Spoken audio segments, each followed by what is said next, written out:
ನವೀನ್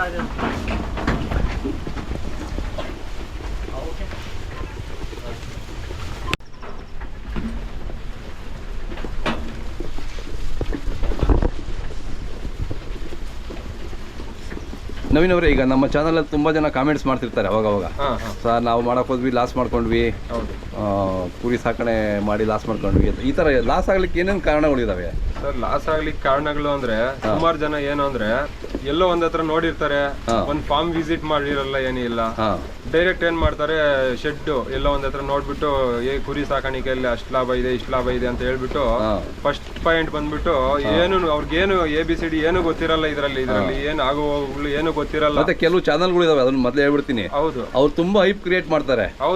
ಕೋಟಿ ದುಡಿರಿ ಆಗ ದುಡಿರಿ, ನಾವು ಯಾವತ್ತೂ ಆತರ ಮಾಡೋದಿಲ್ಲ. ಹೌದು ಸರ್ ಪ್ರೆಸೆಂಟ್ ಏನಿದೆ ಅದನ್ನ ಹೇಳ್ಬೇಕು.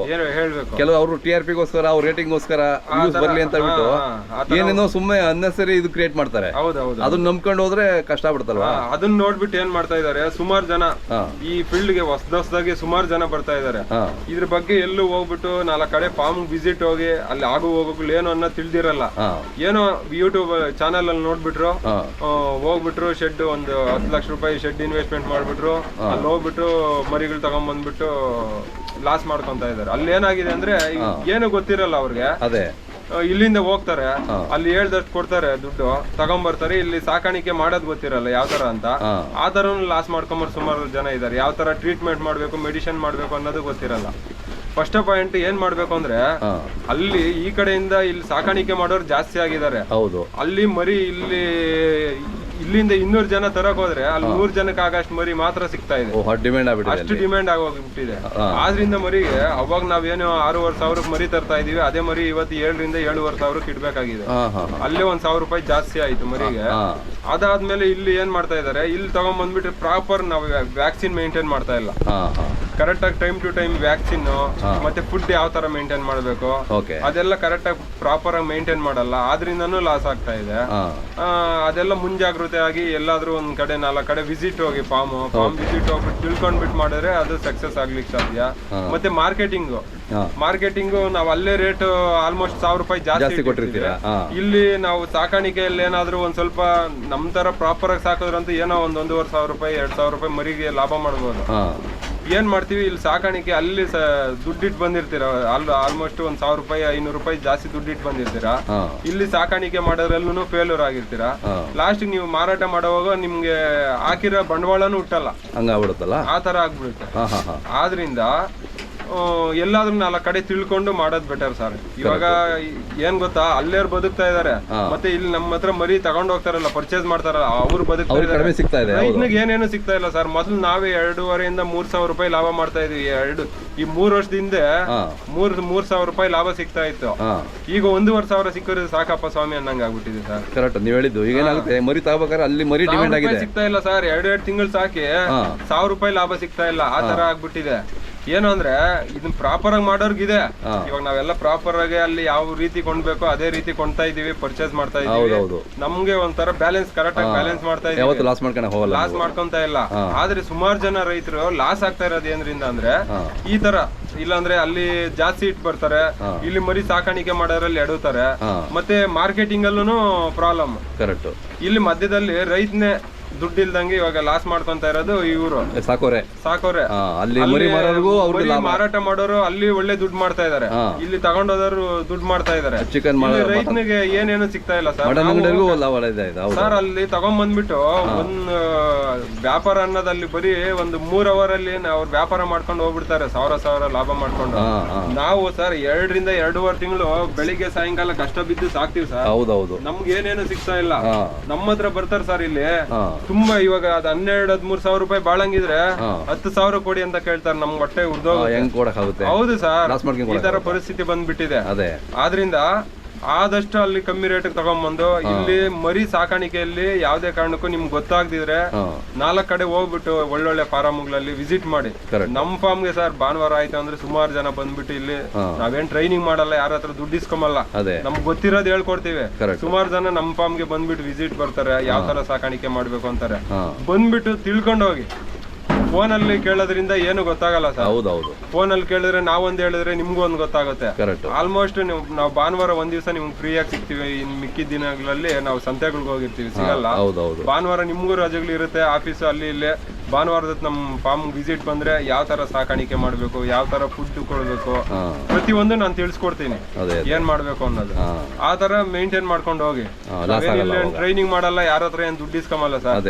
ನಮಗ್ ಗೊತ್ತಿರೋಂತ ವಿದ್ಯೆ ಇನ್ನೊಬ್ರಿಗೆ ಹೇಳ್ಕೊಡ್ತೀವಿ ಅಷ್ಟೇ.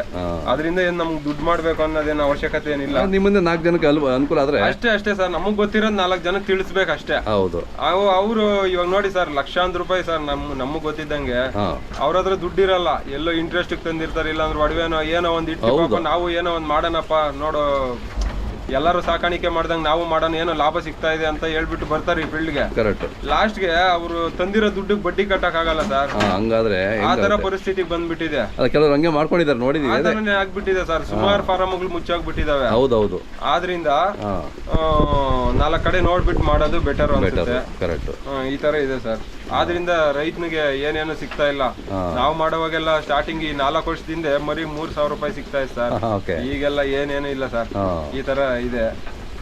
ಅದೇ ಅದನ್ನ ಬಹಳ ಹುಷಾರ ಮಾಡ್ಕೋಬೇಕು. ಹೌದೌದು ಸರ್. ಅನುಭವಸ್ಥರನ್ನ ಕೇಳಿ ನೀವು ಹೇಳ್ದಂಗೆ ಫಾರಂ ವಿಸಿಟ್ ಮಾಡಿ ಮಾಡಿದ್ರೆ. ಹೌದು ಸರ್. ಇಲ್ಲ ಸರ್, ನಾವ್ ಇವಾಗ ಕರೆಕ್ಟ್ ಆಗಿ ಪ್ರಾಪರ್ ಆಗಿ ಮಾಡ್ತಾ ಇದೀವಲ್ಲ.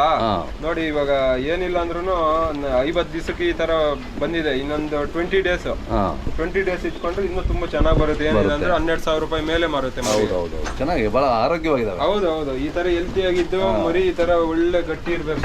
ಯಾವ ಡಲ್ ಆಗಿಲ್ಲ ನೋಡಿ, ಎಲ್ಲ ಚುರುಕಾಗಿದ್ದಾವೆ. ಈ ತರ ಇದ್ರೆ ತುಂಬಾ ಚೆನ್ನಾಗಿ ಬರುತ್ತೆ. ಹೌದೌದು. ಆದಷ್ಟು ನಾವು ಇವಾಗ ನೋಡಿ ಇದೆಲ್ಲ ಕೆಳಗಡೆ ಏನೇ ಗಲೀಜ್ ಮಾಡಿದ್ರು ಎಲ್ಲ ಕೆಳಗಡೆ ಹೋಗುತ್ತೆ. ಹೌದೌದು. ಈ ತರ ಸಿಸ್ಟಮೆಟಿಕ್ ಮಾಡಿದೀವಿ. ಕೆಳಗಡೆ ಗೊಬ್ಬರ ಬರುತ್ತೆ ನಮ್ಗೆ. ಒಂದ್ ಬ್ಯಾಚ್ ಒಂದ್ಸಲಿ ಗೊಬ್ಬರ ಎತ್ತೀವಿ ಸರ್. ಏನಿಲ್ಲ ಅಂದ್ರೂ ಒಂದ್ 3 ರಿಂದ 4 ಲೋಡ್ ಗೊಬ್ಬರ ಆಗುತ್ತೆ. ಈಗ ನೀವು ಇದು ಸೆಟ್ ಮಾಡ್ಬೇಕಾದ್ರೆ ಎಷ್ಟು ಖರ್ಚಾಗಿತ್ತು ಸರ್? ನನ್ಗೆ ಈ ಶೆಡ್ ಮಾಡುವಾಗ ಅವಾಗ 3,20,30,000 ಬಿದ್ದಿತ್ತು. ಈಗ ಆದ್ರೆ ಎಷ್ಟಾಗುತ್ತೆ? ಈಗ ಜಾಸ್ತಿ ಆಗುತ್ತೆ ಸರ್. ಈಗೆಲ್ಲ ಒಂದ್ ಸ್ವಲ್ಪ ರೇಟ್ ನಾವು 5 ವರ್ಷದಿಂದ ಮಾಡಿದ್ದು. ಅದೇ ಈಗ ಮಾಡ್ಬೇಕು ಅಂದ್ರೆ ಏನಿಲ್ಲ ಅಂದ್ರೆ ಒಂದ್ 4 ಲಕ್ಷದ ಮೇಲೆ ಆಗ್ಬೋದು ಅಂತ. ಹೌದಾ? ಬಟ್ ಎಲ್ಲ ವ್ಯವಸ್ಥಿತವಾಗಿದೆಯಲ್ಲ ಅದು? ಹೌದು ಸರ್. ಪ್ರಾಪರ್ ಆಗಿ ನೋಡಿ, ನೀರು ಅಷ್ಟೇ ಎಲ್ಲ ಟ್ಯಾಪ್ ಶೀಟ್. ಹೌದೌದು. ನೀರು ಕರೆಕ್ಟ್ ಆಗಿ ಅದ್ರ ಜಾಗಕ್ಕೆ ಬರುತ್ತೆ. ಕರೆಕ್ಟ್. ಇನ್ನ ಒಂದು ಮರಿಗಳು ಕರೆಕ್ಟ್ ಆಗಿ.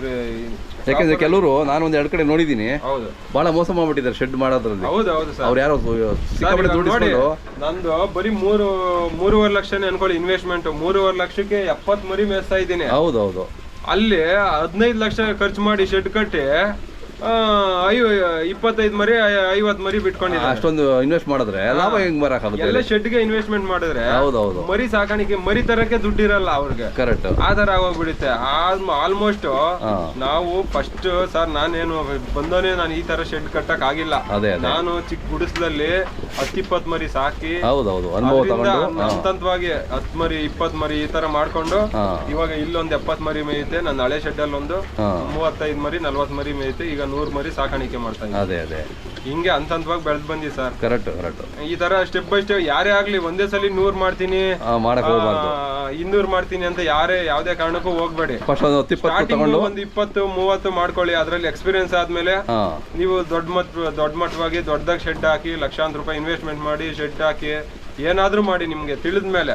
ನೀವು ಸ್ಟಾರ್ಟಿಂಗ್ ಏನು ಗೊತ್ತಿಲ್ಲದವರು ಲಕ್ಷಾಂತರ ರೂಪಾಯಿ ಸಾಲಗಳು ಮಾಡಿ ಅಲ್ಲಿ ಬಡ್ಡಿಗಳು ಕಟ್ಕೊಂಡು ಇಲ್ಲಿ ಶೆಡ್ ಮರಿಗಳು ಸಾಕಾಣಿಕೆ ಮಾಡಕ್ ಬರ್ದಿದ್ದಂಗೆ ಒಂದೇ ಸಲ 200-300 ಮರಿಗಳು ತಂದ್ಬಿಟ್ಟು ಅದೆಲ್ಲ ಸಕ್ಸಸ್ ಆಗಿಲ್ಲ ಅಂದ್ರೆ ಮತ್ತೆ ಹೊಡ್ತಾ ತಿನ್ಬೇಕಾಗುತ್ತೆ. ಮೊಬೈಲ್ ನಂಬರ್ ಸರ್, ನನ್ನ ಮೊಬೈಲ್ ನಂಬರ್ ಬಂದ್ಬಿಟ್ಟು 9916676606 ಸರ್. ಇದು ವಾಟ್ಸಪ್ ನಂಬರ್. ಮತ್ತೆ ಇದಕ್ಕೆ ಫೋನ್ ಮಾಡಿದ್ರೆ 2 ನಂಬರ್. ಹೌದೌದು ಸರ್.